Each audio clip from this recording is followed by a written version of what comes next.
যুক্তরাষ্ট্রের ওভাল অফিসে বৈঠকের জন্য উপস্থিত মার্কিন প্রেসিডেন্ট ডোনাল্ড ট্রাম্প ও ইউক্রেনের প্রেসিডেন্ট ভলোদিমির জেলেনস্কি। এমন সময় সাংবাদিকের কাছ থেকে জেলেনস্কিকে উদ্দেশ্য করে ছোড়া হলো আজব এক প্রশ্ন। জেলেনস্কিকে আক্রমণ করে বলা হলো, কেন তিনি স্যুট পরেননি? তার কি কোনো স্যুট নেই? আপনি কেন স্যুট পরেননি? আপনি একটি অফিসের সর্বোচ্চ মর্যাদার আসনে বসেছেন, কিন্তু কোনো স্যুট পরেননি। আপনার কি কোনো স্যুট নেই? অফিসের মর্যাদার প্রতি শ্রদ্ধাশীল না হয় অনেক আমেরিকান আপনাকে নিয়ে সমস্যায় আছে। ইউক্রেনের প্রেসিডেন্ট ভলোদিমির জেলেনস্কি সাংবাদিকের এমন বিব্রতকর প্রশ্ন কৌশলে উত্তর দিলেন। বললেন, রাশিয়া ইউক্রেন যুদ্ধ শেষ হলে তিনি একটি যথাযথ পোশাক পরবেন। সাংবাদিককে খোঁচা দিয়ে জেলেনস্কি বলেন, পোশাকটি হয়তো সাংবাদিকের পরনের পোশাকের মতো হতে পারে, অথবা আরো উন্নত কিছু। আমি রাশিয়া ইউক্রেন যুদ্ধ শেষ হলে একটি যথাযথ পোশাক পরব।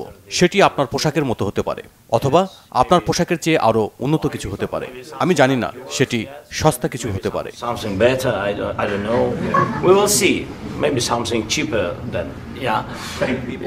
সাংবাদিকের এমন প্রশ্ন ঘিরে চলছে ব্যাপক আলোচনা সমালোচনা।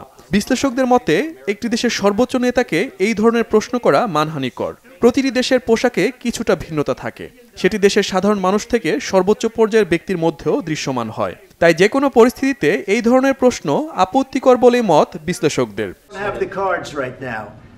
ওভাল অফিসে ট্রাম্প ও জেলেনস্কির মধ্যে বাকবিতণ্ডা ঘিরেও চলছে নানা সমালোচনা। বিভিন্ন গণমাধ্যমের দাবি, জেলেনস্কির পোশাকের কারণেই চটেছেন ট্রাম্প। এর আগে হোয়াইট হাউসে জেলেনস্কির গাড়ি থেকে নামার সময়ও ট্রাম্পের প্রথম মন্তব্য ছিল পোশাক নিয়ে। ট্রাম্প জেলেনস্কিকে উদ্দেশ্য করে বলেন, ওই দিন তিনি বেশ সেজেগুজে এসেছেন। এটিও কি কোনো খোঁচা ছিল কিনা, এমন প্রশ্ন অনেকের। In 2 ways, of course, yeah.